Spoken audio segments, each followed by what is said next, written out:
Martin Staniforth. I'm retired. I live on Caradoc Street, very close to this development. This is a world-class site, recognised as world-class, and what they're going to do is allow it to be overshadowed.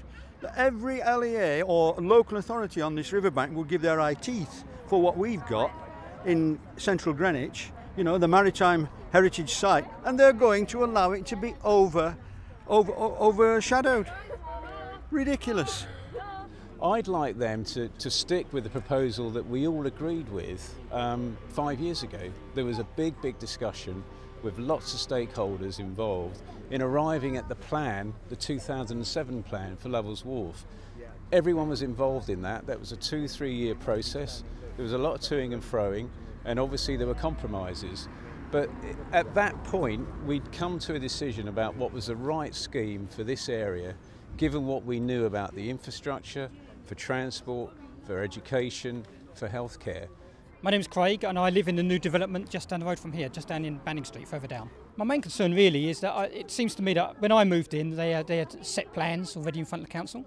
They seem to have changed the plans. And in my view really is that if you con me, which the council is me, is our representatives, if you con me once, then shame on you. Con me twice, it's shame on me. My name's Ellen, I'm a working mother and I live 2 streets away from the development. 13 stories is too high, and especially as most of the levels of houses around here are 2-storey cottages. It's right next to a Victorian conservation area, and it seems obscenely big. Natasha, Kelton Road.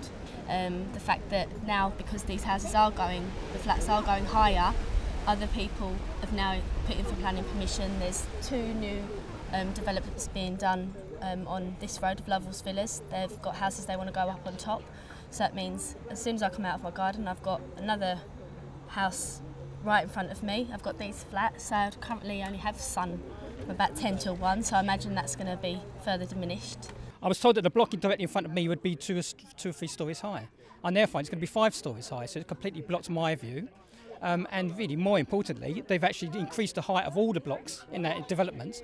So the pressure on services, hospitals, doctors, schools, the things that we all share, the things that make us in our common good, are going to be overwhelmed. I went to school with people who were in the Ferrier estate, and that didn't work. It didn't work because when you get a dense amount of population in an area and you don't create proper facilities, it becomes problematic. We have a huge issue around playground in the area. There is nowhere for the kids to play. So what happens is that children play in the underground parking or outside the flats. And what happens? We have a lot of vandalism. We had our entrance vandalised, we had things gone missing, and we had got cars vandalised. So that's a real issue for the area. My name is Martin. I live in the new buildings, Banning Street. My main concern is when we moved into these properties 3 years back, we were promised a proper playground for our kids where it's safe, but that hasn't come through yet. And over the 3 years, we have seen more development that is happening. They are more interested in getting along with building new buildings, but they are not, putting our concerns, our kids first. And when we put a petition towards, we spoke to Greenwich Council, we were told that our kids should go and play Greenwich Park, which is like 10-20 minutes away walk from our houses, and it's not safe. Still no recreation area for the children to play in, which proves to be quite a problem. I'm Lucy and this is Kira, and we live locally.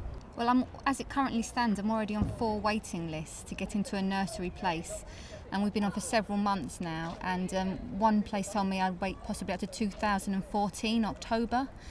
And we've tried all the local area and there's just no places to go already. If they're not putting infrastructure back in and facilities for the community, they're just taking away from us, that's all, and adding more people and not even giving the people that they're adding infrastructure. So it's a bit of a con, really. I've heard that there's more houses coming here, more people coming here, and no new facilities being built. So it's inevitable that we'll end up having nowhere to go at all. So the same issues now that are applying for nursery will be applying to me and all the other mums in the area when it comes to finding a primary school place. So I leave for work pretty early. I'm usually on either a 6 o'clock or a 6:30 train at Maze Hill. And in the last 18 months or so, it's literally a rugby scrum to get onto the train in the morning, even at 6:30 in the morning. I can only imagine that with the extra increase in people into this new development, that can only get worse. So I can't think that they can put any more trains on. So it just feels to me like there's no sort of overarching plan for transportation in the area. My name's Charlotte and I live here in Greenwich, East Greenwich. I don't walk very well, so I use my car a great deal. The traffic at the moment is gridlocked, not just in rush hour, but throughout the day. Most journeys take twice as long as they should, and some journeys even longer. Of principal concern is the bus stop. Get the bus to the tube at North Greenwich, but you can wait at least half an hour for a bus in peak times because the buses are backed up all along Trafalgar Road. I want the council to take a bit of a time out and just allow the area to catch up a little bit with what's obviously, you know, a big expansion in residential property throughout the borough.